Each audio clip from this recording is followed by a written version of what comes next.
Hello കൂട്ടുകാരെ, നമ്മുടെ ജീവിതത്തിൽ നമ്മൾ ഡെയിലി കാണുന്ന ഒരു സംഭവമാണ് അഡ്വർടൈസ്മെൻ്റ് എന്ന് പറയുന്നത്. പല പല രീതിയിലുള്ള അഡ്വർടൈസ്മെൻറ്റ് നമ്മൾ കാണാറുണ്ട്.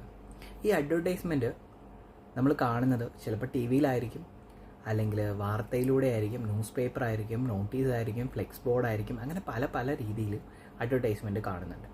അപ്പോൾ ഈ അഡ്വർടൈസ്മെൻറ്റ് നടത്തുമ്പോൾ അതിന് പ്രതിഫലമായിട്ട് ക്യാഷാണ് പലപ്പോഴും കൊടുക്കാറും വാങ്ങാറുള്ളത്.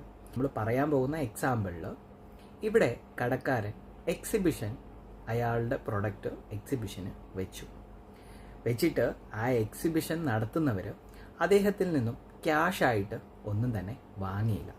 പകരം ആ എക്സിബിഷൻ നടത്തുന്ന കമ്മിറ്റി അല്ലെങ്കിൽ ആൾക്കാർ ആ കടയുടമയുടെ കയ്യിൽ നിന്നും പ്രൊഡക്റ്റാണ് വാങ്ങിയത്. അതായത് എക്സിബിഷന് വെച്ച പ്രൊഡക്റ്റ് തന്നെ കടയുടമ അവർക്ക് പ്രതിഫലമായിട്ട് കൊടുത്തു. അപ്പോൾ ഈ ഒരു സാഹചര്യത്തിൽ നിങ്ങളൊരു അക്കൗണ്ടൻ്റ് ആണെങ്കിൽ നിങ്ങൾ എങ്ങനെ ഈ ഒരു ട്രാൻസാക്ഷന് ജേണൽ എൻട്രി അല്ലെങ്കിൽ ഈ ഒരു ട്രാൻസാക്ഷൻ്റെ എൻട്രി എങ്ങനെയായിരിക്കും എഴുതുക എന്നതാണ് എൻ്റെ ചോദ്യം. അപ്പോൾ നമുക്ക് ട്രാൻസാക്ഷൻ എന്താണെന്ന് ഒന്ന് നോക്കാം അല്ലേ.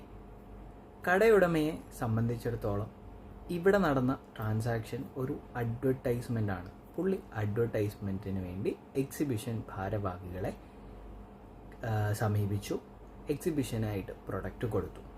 ആ പ്രൊഡക്റ്റ് എക്സിബിഷൻ നടന്നതിന് ശേഷം ആ പ്രൊഡക്റ്റ് തന്നെ ആ എക്സിബിഷൻ്റെ പ്രതിഫലമായിട്ട് കൊടുത്തു അല്ലേ.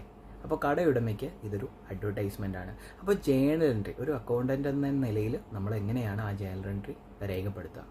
എന്താണ് നടന്നത്? അഡ്വർടൈസ്മെൻറ്റ് എന്താണ്? എക്സ്പെൻസ് ആണ്. അപ്പോൾ advertisement account debtor, advertisement expense ആയതുകൊണ്ട് അഡ്വർടൈസ്മെൻറ്റിനെ ഡെബിറ്റ് ചെയ്തു. ടു എന്താണ് നമുക്ക്, അതായത് കടയുടമ അല്ലെങ്കിൽ അക്കൗണ്ടൻറ്റിനെ സംബന്ധിച്ച് എന്താണ് നഷ്ടമായത്, അല്ലെങ്കിൽ എന്താണ് ആ അഡ്വർടൈസ്മെൻറ്റ് നടത്തിയപ്പോൾ നമ്മൾ കൊടുത്തത്, എന്തായിരിക്കും നമ്മൾ കൊടുത്തത്? സാധാരണ ക്യാഷാണ് കൊടുക്കാറ്. അപ്പോൾ ടു ക്യാഷ് എന്ന് നമുക്ക് എഴുതാം. പക്ഷേ ഇവിടെ ക്യാഷായിട്ടല്ല കൊടുത്തത്, നമ്മൾ നമ്മുടെ പ്രൊഡക്റ്റാണ് കൊടുത്തത്, നമ്മൾ സെയിൽ ചെയ്യാൻ വെച്ച നമ്മുടെ പ്രൊഡക്റ്റാണ് കൊടുത്തത്.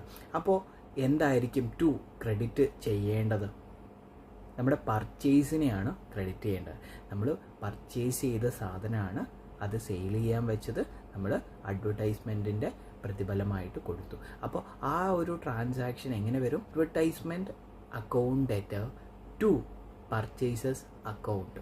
അഡ്വർടൈസ്മെൻറ്റിനെ ഡെബിറ്റ് ചെയ്യും, പർച്ചേസസിനെ ക്രെഡിറ്റും ചെയ്യും.